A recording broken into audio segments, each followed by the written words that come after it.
Telangana state Yousufguda Krishna Nagar ఏ black Sairam school గల్లీలో drainage water ఏరులై పారుతున్నప్పటికీ అధికారులు పట్టించుకోలేదని స్థానికులు వాపోతున్నారు.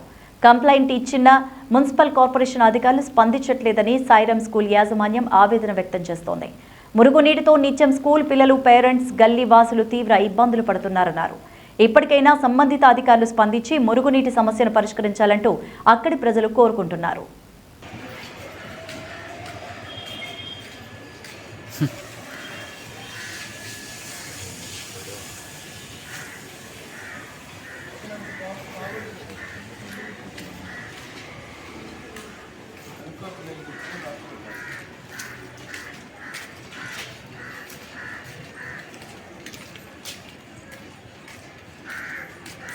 ఏం లేదు,